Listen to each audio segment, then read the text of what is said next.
Jennifer Wanjiku was a 25-year-old Kenyan lady. Bright, ambitious, and full of dreams. She lived in Nairobi and worked part-time at a marketing firm while studying digital communication. One evening, as the city lights twinkled across the skyline, Jennifer received a friend request from a man named J. Kim. His profile was strangely simple. No flashy pictures, no long bio, just a smile and a quote. Sometimes love hides in silence. Out of curiosity, she accepted. Their first chat was polite, about music, food, and travel. But as days turned into weeks, Jennifer began looking forward to his messages. He was gentle, respectful, funny, and spoke Swahili phrases that made her laugh. J. Yuko age Jennifer? Jennifer. Sijambo. You're getting better at this. J. Maybe you should be my teacher. What Jennifer didn't know was that J. Kim was not just a friendly Korean man. He was the CEO of Skylink Corporation, a billion-dollar tech company based in Seoul. He had created the simple Facebook profile because he was tired of being admired for his wealth and not for who he was. Their friendship grew into late-night video calls, laughter, and confessions. Jennifer found herself falling for his sincerity and calm voice. Jay loved her authenticity. She wasn't impressed by luxury. She was impressed by kindness. One night, Jennifer said softly, "I wish I could see you in person, Jay. Sometimes, it feels like a dream." He hesitated, his voice low. "Would you really come to Korea? For me?" She smiled shyly. "If you say I'm welcome." After that, everything changed. Jay became more attentive, sending her Korean snacks, teaching her words like sarangi, I love you, and helping her practice phrases for her first visit. Months later, after saving enough money, Jennifer booked her flight. Jay offered to send a ticket, but she politely refused. She wanted to do it on her own. When she arrived at Incheon International Airport, she waited, scanning faces eagerly. Then she saw a man walking toward her. Tall, elegant, dressed in a designer suit, surrounded by security. She stepped aside, assuming he was a celebrity. But then, he smiled directly at her.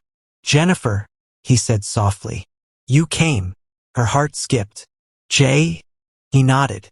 "Yes, but my full name is Kim Jae-won.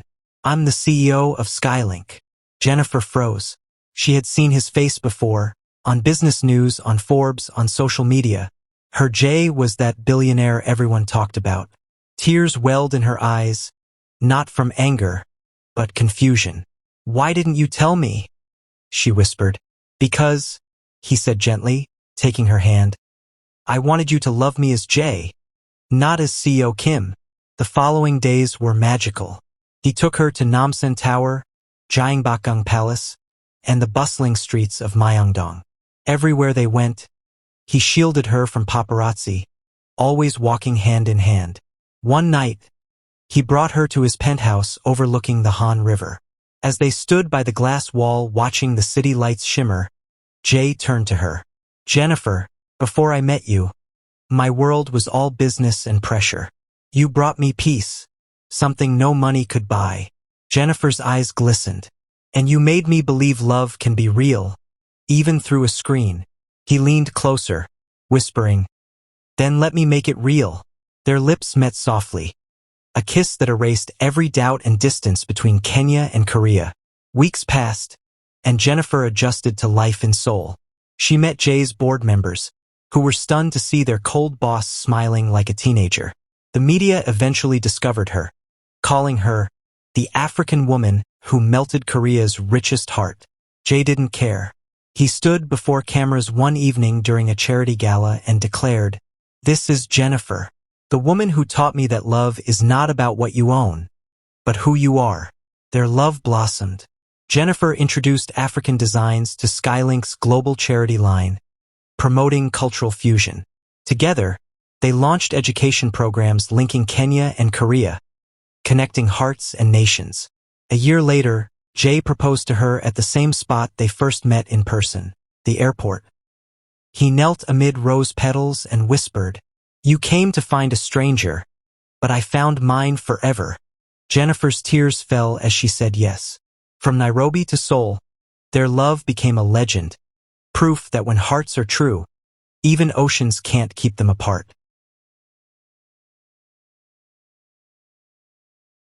A year after that magical proposal, Jennifer's world was glowing with joy.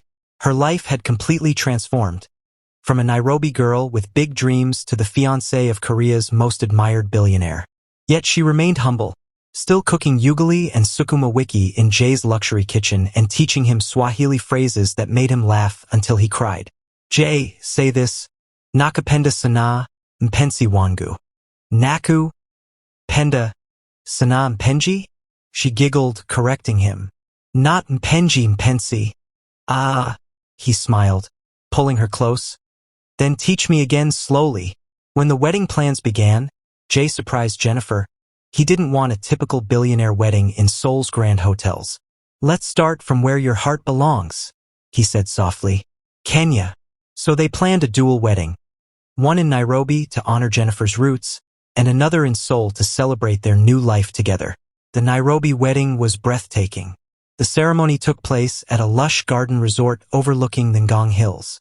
Jay wore a traditional African outfit made from Ankara fabric, while Jennifer dazzled in a cream gown embroidered with golden kaitenj patterns.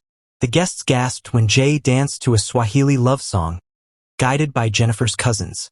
During the vows, Jay said in shaky Swahili, Mimi nakuahidi, kukupenda maisha yangu yote. I promise to love you all my life. Tears flowed freely. The moment he kissed her under the African sunset, everyone stood and cheered. It was not just a wedding. It was the celebration of two worlds becoming one. That night, as they sat beneath the stars, Jennifer whispered, You didn't just marry me, Jay. You married my culture, my home. Then, he replied, brushing a hand through her curls. Your home is my heart now. A week later, the Seoul wedding followed. The city was buzzing. The media couldn't get enough of the African beauty who had captured the billionaire's soul. The event took place at a sky garden atop Skylink Tower, overlooking the Han River. Jennifer wore an elegant Korean hanbok design just for her, blending traditional silk with Kenyan beadwork. Jay couldn't take his eyes off her. As they exchanged vows again, he whispered, From our first chat to this altar, you've been the best decision of my life. Their first dance was to a mix of Swahili melody and Korean ballad, Nakapenda, fading into Sarangi. Guests from both nations wept with joy as they watched the two move in perfect rhythm, their love shining brighter than the chandelier lights above. Married life was even sweeter than their courtship. They moved into Jay's riverside mansion in Seoul, though Jennifer kept her warmth and simplicity alive. She decorated the house with African art, while Jay filled it with Korean blossoms, a blend of love across borders. Every morning, he'd wake her with a kiss and coffee. Good morning, my African queen, he'd whisper. And every night, she'd reply, Good night, my soul prince. They traveled together from the beaches of Mombasa to Jeju Island. Jay surprised her by learning Kikuyu phrases, while Jennifer mastered Korean recipes. When he came home late from meetings, she'd wait by the window, wrapped in his oversized shirt, smiling as he walked in. Their love was quiet but powerful, built on respect, laughter, and understanding. 2 years later, Jennifer gave birth to a beautiful baby girl. She had her father's eyes and her mother's smile. They named her Era Wanjiku Kim, meaning beautiful light. The moment Jay held their daughter, he wept openly. Jennifer, he whispered, she's our bridge, half Kenya, half Korea, and all love. Jennifer kissed his cheek and smiled through tears. We built something no border can divide. Their home was filled with lullabies sung in 2 languages. On weekends, Jay carried Era on his shoulders through Seoul's parks, while Jennifer watched them, her heart overflowing. Years passed, and the story of Jay and Jennifer Kim became an inspiration across the world. A reminder that love doesn't need perfect profiles or matching backgrounds. All it needs is truth. Every anniversary, they'd log into Facebook, the place where it all began, and post a simple caption, From a message to a marriage. Love found us where we least expected. And as the sun set over the Han River, Jay would wrap his arms around her and whisper, If I had to do it all again, I'd still hide my name, just to find the woman who saw my heart first. Life after the birth of Era Wanjiku Kim became a beautiful rhythm of laughter, tiny footsteps, and soft lullabies. From the moment she could walk, Era became the heart of the Kim household, curious, radiant, and full of questions. At 3 years old, she could speak both Korean and Swahili, often mixing them up in adorable confusion. Ama, she'd say to Jennifer, nakapenda, and I want tekbaki. Jennifer would laugh, lifting her daughter into her arms. That's nakapenda sana, baby. And yes, we'll make tekbaki together. Jay was obsessed with his daughter. Despite being the CEO of Skylink, he'd rush home early just to read bedtime stories. Sometimes he'd sit on the carpet in his suit, playing with building blocks, pretending to be a dragon or a lost explorer, just to make her laugh. Jennifer often stood by the door watching her husband, the same man the world called ruthless in business, crawling on the floor with their daughter, roaring like a lion. Her heart melted every time. You're the softest billionaire in the world, she'd tease. Only for my girls, he'd reply, kissing her forehead. As Era grew, Jennifer and Jay turned their attention to something greater, using their love to change lives. Together, they founded the Kim Wanjiku Foundation, focused on education, cultural exchange, and women empowerment across Africa and Asia. Jennifer led the African projects, building modern schools in Kenya, Tanzania, and Uganda. Jay funded technology labs that connected students to online learning platforms built by Skylink. Their dream was simple, to give children the opportunities neither of them had when they were young. During one of their charity galas, a young Kenyan girl asked Jennifer, "Madam Jennifer, did you ever think a Kenyan girl could marry a Korean billionaire?" Jennifer smiled warmly and answered, "I didn't plan it, my dear. I just followed kindness, and kindness led me to love." Her words became a quote shared across media platforms worldwide. Every year, the Kim family split their time between Nairobi and Seoul. Their Kenyan home was a villa surrounded by acacia trees, where the air was filled with birdsong and the smell of roasted maize. Their Korean mansion overlooked the Han River, where cherry blossoms fell like pink snow. Era loved both worlds, wearing Masai bead necklaces one day and hanbok dresses the next. "I have 2 homes," she'd say proudly, "one with elephants and one with Kdramas." When she turned 6, Jay and Jennifer took her to Kenya for a special ceremony. The elders blessed Era, calling her Mtoto wa Dunya, child of the world. Jay bowed respectfully, his eyes wet with emotion, realizing how deeply connected their lives had become. Like any family, they faced challenges. The press was relentless, sometimes questioning Jennifer's influence on the powerful CEO. But Jay always defended her publicly. "Without Jennifer, there is no Skylink as it is today," he told a business forum. "She gave me balance, heart, and purpose." When business rivals tried to sabotage their foundation, Jennifer stood firm, using her communication background to rally international support. Jay watched with admiration. His wife was no longer the shy girl from Nairobi. She was now a global figure of strength and grace. And in private, when the world felt heavy, they'd hold each other and whisper reminders of their beginnings. "We started from a message," Jennifer would say, "and built a future," Jay would finish. Years passed, and the Kim Wanjiku Foundation expanded to over 20 countries. Skylink launched programs teaching digital skills to rural communities, while Jennifer hosted cultural festivals blending African and Korean art, food, and fashion. At 18, Era stood on a stage in Nairobi, giving a speech at one of the foundation's events. "My parents taught me that love isn't just a feeling," she said proudly. "It's a bridge, between hearts, between worlds, between dreams." Her parents watched from the audience, their hands intertwined. Jennifer leaned on Jay's shoulder, whispering, "Our little girl is becoming everything we prayed for. She's our legacy," Jay said softly. "The proof that love can rewrite destiny." On their 20th wedding anniversary, Jay surprised Jennifer with something that took her breath away. At the top of Skylink Tower, he unveiled a statue. 2 hands, one dark, one fair, intertwined forever. The plaque beneath read, "To Jennifer, the woman who turned my loneliness into purpose, and my name into love." As fireworks lit up the soul sky, Jennifer turned to him with tears in her eyes. "After all these years, you still find ways to make me cry." "Not cry," he whispered, brushing away her tears. "Shine." They kissed under the exploding lights, surrounded by friends, family, and their grown daughter.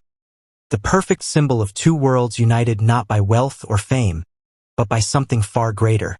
Even after years of marriage, Jennifer and Jay's love never faded. It only deepened. They had built empires together, raised a beautiful daughter, and touched countless lives. Yet when the world quieted at night, they were simply two souls in love. In their Seoul penthouse overlooking the glittering Han River, the city lights reflected in their eyes as they shared quiet dinners. Jay often cooked for her, surprising her with a mix of Korean and Kenyan dishes. "You made ugali again?" Jennifer laughed, tasting it. "Yes," he grinned, "and I added kimchi. I call it ugali kimchi fusion." She burst into laughter. "You'll never stop mixing worlds, will you?" "Not when both worlds gave me you." He pulled her into his arms, his voice dropping to a soft whisper. "You're still the only woman who can make my heart race like our first video call." One chilly evening, Jay closed early from work and blindfolded Jennifer. "No questions," he said as he led her outside. When she removed the blindfold, she gasped. He had decorated their rooftop with candles and roses, the night sky glowing above them. "Jay, what's all this?" "Just us," he smiled. "No meetings, no business, no cameras, only love." They danced barefoot under the stars, the gentle rhythm of an old Swahili love song playing in the background. Jennifer leaned her head on his chest, listening to his heartbeat. "You've given me everything," she whispered. "Not everything," he said, kissing her forehead. "Every day, I'm still finding new ways to love you." They kissed as the city shimmered beneath them, a slow, lingering kiss that reminded them both that time could never dull their connection. Their mornings were soft and simple, laughter echoing through the house, the smell of fresh coffee and pancakes, Era's footsteps running down the hall. Jennifer would wrap her arms around Jay from behind as he prepared breakfast. "You look too serious for a man frying eggs," she teased. "I'm thinking," he said. "About business again?" "No," he smiled, turning to face her. "About how lucky I am that you said yes." He'd kiss her gently, brushing away a curl from her face. The world could call him a billionaire, a tycoon, a genius, but to her he was just her man. And to him she was home. Every few months they escaped, just the two of them. No security, no headlines, no interruptions. Sometimes to Jeju Island, where they walked hand in hand along the black sand beaches. Sometimes to Kenya, where they'd watch the sunset melt into the savannah, holding each other close as the wind whispered through the acacia trees. On one such trip, as they sat by a bonfire near Lake Naivasha, Jay turned to her and said, "Do you know what I love most about you?" "What?" "You never fell for my money. You fell for my silence, for who I was before the world saw me." Jennifer smiled softly, resting her head on his shoulder. "And you saw me when no one else did," she whispered. "That's what love really is. Seeing each other's souls, not the surface." He cupped her face, eyes glistening with firelight. "You're my peace, Jennifer, my forever calm." As the years passed, they didn't chase grand gestures anymore. Their romance lived in small, everyday moments. In how Jay sent her morning texts even from the next room. In how Jennifer waited up for him when meetings ran late, falling asleep on the couch just to wake in his arms. In the way they looked at each other across crowded events, silently saying everything words never could. Sometimes, late at night, Jay would hold her close and whisper, "Do you remember the first time I messaged you?" "Of course," she'd laugh. "You said, 'Hi, I'm not very good at this.'" "And I wasn't," he smiled. "But I guess I did one thing right. I found you." On their 15th anniversary, Jay wrote her a letter, handwritten, sealed with gold wax. When Jennifer opened it, Tears filled her eyes. My dearest Jennifer, I once hid my name because I was afraid of being loved for the wrong reasons. But you found me, not as a CEO, but as a man. Every time I look at you, I see home, courage, and grace. If I had to relive my life 1,000 times, I'd still choose you. Every single time. You're Jay. She hugged him tightly, her tears wetting his shirt. You still write letters like it's the 1st century. She laughed through tears.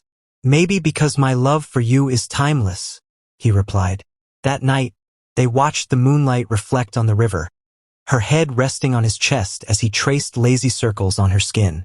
No matter how powerful he became, no matter how famous she was, their world was simple, built on love that never dimmed. Decades later, even as their hair turned silver and Era grew into a woman of her own, Jennifer and Jay still walked hand in hand every evening. They'd sit by the river, sipping tea, reminiscing about the day a Facebook message changed their destinies. You were my best surprise, Jennifer would whisper. And you were my best decision, Jay would reply. When people spoke of their story, they called it the love that connected two worlds. But to them, it was something simpler. Just a love that lasted, grew, and never lost its spark. As the sun dipped below the Seoul skyline, Jay kissed Jennifer's hand and said the same words he had whispered on their wedding night. From Nairobi to Seoul, from strangers to soulmates, I'll love you beyond this life and the next. Years after their marriage bloomed and Era had grown into a young woman, Jennifer and Jay's love had evolved into something even greater, a legacy of purpose. What began as a love story between two people from different worlds had now become a bridge that connected thousands. Their foundation, the Kimwanjiku Global Initiative, had transformed from a charity into a movement. It had offices in Nairobi, Seoul, and even New York, each one guided by their shared vision to unite cultures through education, innovation, and love. Jennifer managed the Africa-Asia Women's Empowerment Project, while Jay oversaw Global Youth Innovation Labs. Their daughter, Era, now a confident university student, served as the youth ambassador, representing the next generation of unity. One afternoon, during the unveiling of a new cultural center in Nairobi, Jennifer stood beside Jay on stage. The crowd was massive: students, women, and dignitaries from across continents. This center, Jennifer said proudly, her voice steady, is not just a building. It's proof that love, when nurtured with purpose, can change the world. Jay added softly, it started with one message between two strangers and became a story that belongs to everyone. The applause was thunderous, echoing across the grounds like a promise for generations to come. In Seoul, Jay launched the Bridge Scholars Program, offering full scholarships to African students studying technology, business, and culture in Korea. Meanwhile, in Nairobi, Jennifer opened the House of Heritage, a cultural museum showcasing both Korean and African art. Inside the museum, one wall displayed photos of their journey, from their first online chat to their wedding, their family, and the countless projects they had created. Underneath, an engraved quote read, "Love is not just to be felt. It's to be built, shared, and remembered." Every visitor stopped to read those words. Some left inspired, some left in tears, but all left believing that love could indeed change the world. As Era grew older, she took on a larger role in the family legacy. She was intelligent, compassionate, and had her father's calm and her mother's warmth. Jay often said, "She's the perfect blend of Nairobi sunshine and Seoul grace." Era launched a global campaign called #HeartsUnited, encouraging cultural exchanges between African and Asian youth. The project went viral, earning recognition from international organizations. During one interview, a journalist asked her, "What inspired you to do all this?" She smiled, glancing at her parents seated in the front row. "My parents showed me that love isn't just a story, it's a foundation. I want to continue what they started." Jay held Jennifer's hand tightly as he listened. "She's our legacy in motion," he whispered. Years later, Jennifer and Jay founded the Kimwanjiku Dream Academy, a world-class institution in Nairobi that merged Korean innovation with African creativity. It became the first global school offering dual language programs, cultural studies, and technology incubation hubs for young entrepreneurs. On the day of its grand opening, Jennifer and Jay stood before hundreds of students wearing uniforms with both Kenyan and Korean flags stitched together. "This," Jay said emotionally, "is what love built. A place where every child, regardless of where they come from, can dream without borders." Jennifer smiled at the cheering students. "You are the reason we believed that two hearts can create more than romance. They can create a new world." The academy became internationally acclaimed, producing leaders, innovators, and peace advocates, all inspired by the love story that began on Facebook. As the years flowed like a calm river, Jay and Jennifer slowed their pace but not their passion. They traveled less, choosing instead to spend more time mentoring young leaders and watching their projects blossom. Every evening, they sat together on the terrace of their home overlooking the Han River. Era, now married with her own children, visited often with laughter filling the air again. Grandchildren playing around their legs, calling out, "Guka, Grandma." Jay would lift one of the toddlers into his lap and say, "Do you know how all this started?" And the little one would shake their head, giggling. "With a message," he'd say, smiling at Jennifer. "A message that changed everything." Jennifer would look at him, still glowing like the girl he fell in love with decades ago, and whisper, "And that message became our miracle." When Jay eventually retired from the business world, he and Jennifer dedicated themselves fully to philanthropy. They transformed their foundation into a peace and innovation institute, a global hub where young dreamers from all over the world could come together to solve real problems. Their story was taught in universities as an example of how love and purpose can transcend race, distance, and status. Documentaries were made, books were written, but to them, their proudest achievement was simple: a family united by love and a legacy built from it. On their 40th wedding anniversary, the couple renewed their vows in a quiet garden between Nairobi and Seoul, a symbolic site the two governments named the Bridge of Hearts. Surrounded by family, friends, and students from both continents, Jay looked into Jennifer's eyes, his voice tender but steady. "We began as a message. We became a movement. And even after us, this love will keep building bridges." Jennifer smiled through tears, replying, "And those bridges will carry the dreams of generations, because love never ends." As the sun dipped low and music filled the air, they embraced. Not as the billionaire and his once secret love, but as two souls who proved that when love is true, it doesn't just live in hearts. It changes the world forever. Years continued to weave the story of the Kimwanjiku family into history. The world knew them not just as a symbol of love, but as a dynasty built on compassion, unity, and vision. Their daughter, Era Wanjiku Kim, had grown into a woman with a heart as wide as her parents' dreams. She was married now to a kind-hearted professor of global development, and they had two children, Hannah and Moses. Jay and Jennifer were no longer just global icons. They were Grandpa Jay and Grandma Jenny, the gentle hearts at the center of a growing legacy. Their home was always filled with laughter, family, and the warmth of purpose. Each summer, the entire family gathered at the Kimwanjiku Dream Academy in Nairobi, where the couple would host youth leaders and innovators from across continents. Jay often told stories of how one Facebook message changed not just his life, but the world. "You see," he'd tell the students, "love is not weakness. It is the seed of creation. Build with love, and whatever you make will last." The Dream Academy expanded into 4 new countries. The Bridge Scholars Program sponsored thousands of young Africans to study. Thank you for watching. If you enjoyed the story, please leave a comment. Also share and subscribe to my channel and click on the notification icon so that you will get notified whenever a new story is uploaded.